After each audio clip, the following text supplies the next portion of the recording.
바로가 보이는 반응은 전혀 뜻밖의 모습이었습니다. 오늘 37절 말씀을 보면 요셉의 충고에 대해서 바로와 모든 신하들이 이 일을 좋게 여겼다. 이 사실은 이건 죄수가 지금 충고하는 말이거든요. 죄수의 말을 들어보고 있는 건데 다 좋게 생각했다. 하나님이 역사하셨을 겁니다. 또 이방신을 섬기는 바로가 요셉을 38절에 보면 하나님의 신에 감동된 사람이라고 말합니다. 하나님의 존재에 대해서 알 수 없는 곳에서 하나님을 드러내고 있는 요셉의 모습을 볼 수 있고요. 또 요셉을 통해서 39절, 40절 기록한 대로 이 모든 것을 내게 보이셨으니 너와 같이 명철하고 지혜 있는 자가 없도다 하면서 이 바로는 자기 손가락에 인장 반지를 빼줍니다. 모두가 다 복종할 수 있도록 손에 끼워줍니다. 세마포 금사슬 버금슬에 태워줍니다. 이 많은 무리가 그 앞에 엎드려 소리칩니다. 이러한 형통과 이 축복을 우리는 무엇보다도 하나님의 은혜와 섭리 가운데 인도하시는 신실하신 하나님의 역사로 볼 수 있습니다. 지금까지 하나님은 어떻게 역사하셨습니까? 함치도 오차도 없이 13년의 세월 속에서 꼭 만나야 될 사람, 있어야 될 자리, 그리고 그 사람들 외에는 불필요한 일들은 거의 만들지 않으셨어요. 어떻게 보면 콕 처박혀 있는 것 같았는데 그게 아니라 하나님의 감옥에 그를 가둬두시고, 그리고 꼭 만나야 될 술 맡은 관원장, 떡 굽는 관원장을 만나게 하시고 해석하게 하시고, 그리고 때가 될 때까지, 말씀이 응할 때까지 기다리고 있었습니다. 그리고 마침내 때가 되니까 하나님은 이렇게 역사하십니다. 이 요셉의 삶의 자세를 가만히 들여다보면 그 속에서도 하나님의 영광을 위해 살았음을 알 수 있습니다. 요셉이 왕에게 한 충고에는 사심이 전혀 없습니다. 진심으로 그대로 충고한 겁니다. 하나님이 가르쳐준 그대로. 그래서 왕과 모든 신하가 다 좋게 여겼고, 만약에 요셉의 충고에 모든 신하들이 좋게 여기지 않았다고 한다면, 반대가 있었다고 한다면 총리가 되기는 어려웠을 겁니다. 그러니까 주의 일을 우리가 할 수 있으면 모든 사람이 기쁨으로 동의하면서 하는 것이 은혜가 됩니다. 우리가 하는 것이 아니고 하나님이 은혜 주셔서 하는 것이기 때문에 될 수 있으면 만장일치로 하는 게 좋아요. 같이. 그러니까 신앙은 여기서 보면 개인적입니다. 아브라함의 하나님, 이삭의 하나님, 야곱의 하나님, 그 하나님은 오늘 나의 하나님입니다. 누구도 나를 대신해서 믿어줄 수 없고 대신 심판도 받을 수 없습니다. 로마서 14장 12절 기록대로 이러므로 우리 각인이 자기 일을 하나님께 직고하리라 그랬습니다. 진리 문제에 대해서는 끝까지 생명을 바쳐서라도 주장해야 됩니다. 그러나 우리의 삶은 그리스도를 머리로 하는 공동체 안에서의 한 지체입니다. 다른 사람을 의식해야 되고 서로 존경하고 인정하고, 그리고 그렇게 하면서 그리스도의 교회를 세워나가는 거죠. 그래서 신앙생활에서 가장 중요한 것은 자기를 부인하는 겁니다. 디모데후서 3장 1절부터 5절의 기록대로 우리가 수많은 죄악의 근본적인 원인을 거기서 볼 수 있는데요. 그런데 그 중에서 가장 중심이 되는 것은 자기예요. 자기 사랑, 자기 중심입니다. 그래서 우리가 고린도서 10장 24절 말씀대로 누구든지 자기 유익을 구하지 말고 남의 유익을 구하라 그랬습니다. 우리가 크리스찬이라는 말을 이제 주로 쓰는데 그리스도께 속했다는 뜻이죠. 그런데 크리스찬의 다른 말로는 크리스토퍼라는 단어를 씁니다. 이거는 그리스도를 등에 업고 다니는 사람이란 뜻입니다. 우리는 크리스찬으로 만족해서는 안 되고요. 크리스토퍼가 돼야 됩니다. 그리스도를 등에 업고 다니는 사람. 그죠? 오직 하나님의 영광을 위해서 하는 거죠. 그리스도를 높이고 그리스도를 사랑하고 그리스도를 섬기는 사람입니다. 요셉이 자기 삶에서 지금 보여주고 있는 것이 바로 그 모습이 아닌가 생각이 됩니다. 그래서 그를 수식하는 몇 단어가 있는데 그것이 첫 번째가 하나님의 영에 감동된 자예요. 신약으로 말하면 성령 충만한 자입니다. 우리 신앙생활 하면서 성령 충만한 사람으로 이 땅을 살게 되시기를 주의 이름으로 축원합니다. 하나님의 신에 감동된 자라고 표현했을 때 얼마나 큰 힘이 됐을까요? 이것은 나를 인정해 주는 것과 똑같습니다. 요셉이 바로의 꿈을 해석할 수 있었던 것은 하나님의 신, 성령에 감동되었기 때문입니다. 이것은 요셉이 존귀하게 된 요인이 성령의 감동에 있었다는 것을 보여줍니다. 성령에 의해서 감동된 자는 비록 그가 비천한 자라 할지라도 지극히 존귀하게 됩니다. 성령은 전지전능하신 하나님의 영이세요. 그래서 능치 못함이 없습니다. 그래서 고린도전서 말씀에 보면 2장 10절 11절 말씀에 이렇게 표현합니다. 오직 하나님의 성령으로 이것을 우리에게 보이셨으니 성령은 모든 것 곧 하나님의 깊은 것까지도 통찰하시느니라. 사람의 일을 사람의 속에 있는 영 외에 누가 알리요. 이와 같이 하나님의 일도 하나님의 영 외에는 아무도 알지 못하느니라. 우리가 세상의 영을 받지 않고 오직 하나님께로부터 온 영을 받았으니 이는 우리로 하여금 하나님께서 우리에게 은혜로 주신 것들을 알게 하려 하십니다. 우리가 성령을 주셨는데 하나님이 나에게 주신 것을 은혜로 알게 하시기 위해서 성령을 주신 겁니다. 그러니까 우리가 이 성령에 감동돼 이 땅을 살아간다는 것이 얼마나 좋은지 몰라요. 미가서 3장 8절 말씀에도 보면 오직 나는 여호와의 영으로 말미암아 능력과 정의와 용기로 충만해져서 야곱의 허물과 이스라엘 죄를 그들에게 보이리라 그랬습니다. 성령의 감동입니다.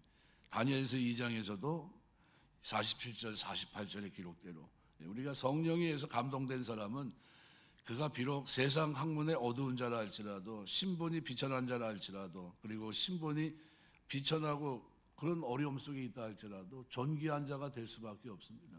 왜냐하면 하나님께서 그로 하여금 알게 하시기 때문이에요. 그래서 다니엘서 2장 47절 48절에도 왕이 대답하여 다니엘에게 이르되 너희 하나님은 참으로 모든 신들의 신이시요 모든 왕의 주제시로다. 내가 능히 이 은밀한 것을 나타내었으니 내 하나님은 또 은밀한 것을 나타내시는 이시로다. 왕이 이에 다니엘을 높여 귀한 선물을 많이 주며 그를 세워 바벨론 온 지방을 다스리게 하며 또 바벨론 모든 지혜자의 어른을 삼았다 그랬습니다. 우리가 다른 것보다 성령 충만을 자꾸 구하셔야 돼요. 하나님 앞에 주의 성령으로 충만하게 하옵소서. 그래서 하나님을 경외하는 사람은 지혜로운 사람입니다. 그래서 오늘 39절 보면 요셉은 애굽 왕 바로로부터 너보다 명철하고 지혜 있는 자가 없다. 그래서 요셉의 바로의 꿈을 명쾌하게 해석하고 또 대비책까지 제시해 준 결과입니다. 그러니까 하나님의 신에 의해서 감동이 된 겁니다. 하나님의 신이 감동될 수 있었던 것은 하나님을 경외하는 사람이었기 때문에 그렇습니다. 그래서 요셉은 하나님을 경외하는 까닭에 하나님의 신에 감동될 수 있었고 완전히 전화위복이 됩니다. 잠언 9장 10절 말씀대로 여호와를 경외하는 것이 지혜의 근본이다 그랬습니다. 하나님을 경외하는 자만이 하나님의 신의 감동을 받아 참된 지혜를 소유할 수 있고 하나님을 경외하는 자가 진정 지혜로운 자예요. 고넬료를 사도행전에서 수식할 때 그를 뭐라고 표현합니까? 하나님을 경외하고 온 집으로 하나님을 경외하는 가정으로 얘기합니다. 온 집으로 하나님을 경외하고 백성을 많이 구제하고 항상 기도하더니 그랬어요. 그가 하나님 앞에 어떤 삶을 살았는지를 우리가 보여주고 있습니다. 잠언 1장 7절 말씀에도 여호와를 경외하는 것이 지식의 근본이거든 미련한 자는 지혜와 훈계를 멸시한다 그랬어요. 이사야 11장 2절 보면 여호와의 신 곧 지혜와 총명의 신이요 모략과 재능의 신이요 지식과 여호와를 경외하는 신이 그 위에 강림하시리니 그랬습니다. 우리 신앙생활하면서 성령 충만하게 되시길 주의 이름으로 축원합니다. 계속해서 성령 충만한 자로 살기 위해서 말씀과 기도로 우리가 자꾸 어떻게 해요? 내 이 속사람을 날마다 새롭게 해야 됩니다. 두 번째로 고난을 믿음으로 잘 통과하면 반드시 하나님이 큰 영광이 있게 하십니다. 오늘 41절부터 43절에 보면 요셉이 애굽의 총리 대신에 임명되는 장면이 나옵니다. 바로는 요셉을 총리로 임명하면서 왕의 권위를 상징하는 인장 반지를 자신의 손에서 빼서 요셉의 손에 끼워주고 세마포옷을 입혀주고 금목걸이를 걸어주고 왕이 타는 수레에 그를 태우고 애굽 사람들의 앞을 지나게 하면서 모든 사람들을 그 앞에 엎드리게 했습니다. 요셉이 얼마나 큰 권세와 영광을 얻었는지를 잘 알 수 있습니다. 하나님께서는 믿음으로 시련을 극복하는 자에게 큰 영광으로 보상해 주실 겁니다. 이 고난은 잠깐이에요. 생각건대 현재 고난은 장차 우리에게 나타날 영광과 좋게 비교할 수 없다 그랬습니다. 디모데후서 말씀에도 보면 2장 3절에 이렇게 말합니다. 너는 그리스도 예수의 좋은 병사로 나와 함께 고난을 받으라. 이 고난이 끝이 아닙니다. 고난 후에 반드시 하나님은 보상이 있어요. 보상.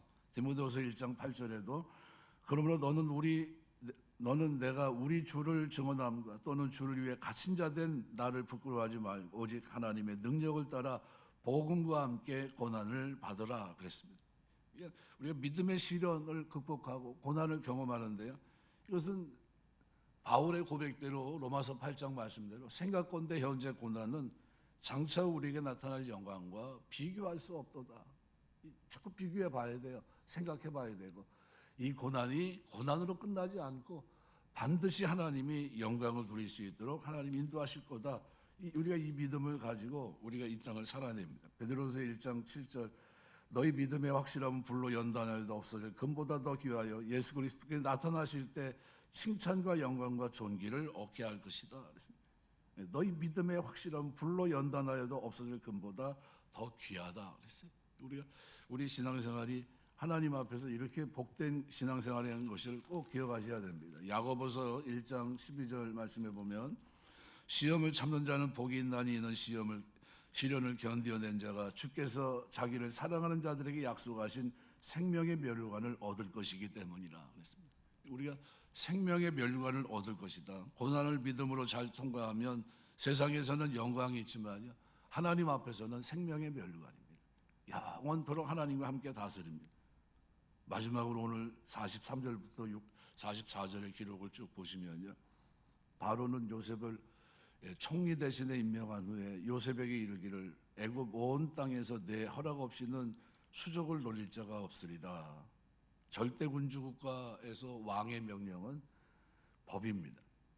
백성들은 그 명령에 절대 순복해야 됩니다. 왕의 명령에 불복하는 자가 있다면 그는 생명을 부지할 수 없습니다. 그래서 절대 군주 국가의 왕에게는 생사 여탈권이 주어져 있었습니다. 그러니까 그런 왕이 권위의 상징인 인장 반지를 주었습니다. 이 요셉의 말은 곧 왕의 명령과 같이 되어서 백성들을 요셉의 명령에 절대 복종하게 했던 겁니다. 그렇다면 성도들은 하나님 말씀 앞에 절대 복종해야 됩니다. 왜요? 생사여탈, 생사화복을 하나님이 붙들고 계시기 때문입니다. 창조주이시며 절대 주권자이신 하나님께 순종하는 것은 이것은 지극히 당연한 일입니다. 그래서 순종하는 자에게는 신명기 28장 말씀대로 복을, 그렇죠? 불순종하는 자에게는 저주를 그렇게 기록을 해놓은 겁니다. 신명기 5장 29절 보면 다만 그들이 항상 이 같은 마음을 품어 나를 경외하며 나의 모든 명령을 지켜서 그들과 그 자손이 영원히 복받기를 원하노라. 이게 우리가 이 하나님을 경외하는 것이 복받는 길이에요. 하나님 경외하는 길이. 데살로니가후서 1장 8절 하나님을 모르는 자들과 우리 주 예수의 복음을 복종치 않는 자들에게는 형벌을 주실 것이라고 분명히 말씀하고 있습니다. 말씀을 맺겠습니다. 우리 살아가는 동안 하나님 경외하는 자로 성령 충만한 자로 이 땅을 살게 되시길 주의 이름으로 축원합니다. 크리스찬이라는 이름 그보다도 더 업그레이드된 이름이 있다는 크리스토퍼예요. 그리스도를 업고 사는 사람들. 이 사람들이야말로 진짜 고난 속에서도 그리스도에 걸어간 그 길, 고난을 기억하며 나는 죽고 내 안에 그리스도가 사는 그 길을 걷는 사람들 아니겠습니까? 우리가 신앙생활하면서 주께서 십자가를 지시고 난 후에 영광을 받으시 하늘 보좌 우편에까지 오르셨고요. 그리고 모든 무릎이 그 앞에 무릎 꿇게 하셨습니다. 우리가 이 땅에서 십자가 고난, 주님과 비교할 수 없는 지고 갈 십자가를 가지고 날마다 제 십자가를 지고 나를 쫓아오라고 그러셨는데 그렇게 쫓아가면 주께서 언젠가 주 앞에 서는 그날 큰 영광으로 오늘 대신하고요. 영광의 멸류관을 쓸 수 있도록 은혜 주십니다. 우리가 멸류관 월계관이 있죠. 스테파노스, 디아데마 이 두 가지 월계 주님이 쓰시는 거 우리가 쓰는 게 있는데 마지막에 우리가 그 월계관을 벗어서 그죠? 하나님 보좌에 던지면서 이것은 내가 쓸 게 아니라 영광의 주께서 영원히 쓰셔야 될 겁니다. 이렇게 된 것은 다 하나님의 은혜입니다. 하면서 하나님 앞에 그 영광의 멸류관을 던지거든요. 그 모습이 가장 아름다운 모습이 아닌가 이렇게 저는 생각을 합니다. 고난을 믿음으로 잘 통과하면 영광의 멸류관, 생명의 멸류관을 얻게 될 줄 믿습니다. 이 길을 걸어가면서 어떻게 됐든 하나님 말씀을 붙잡고 하나님 경외하는 사람으로 승리하게 되시길 주의 이름으로 축원합니다. 기도하겠습니다.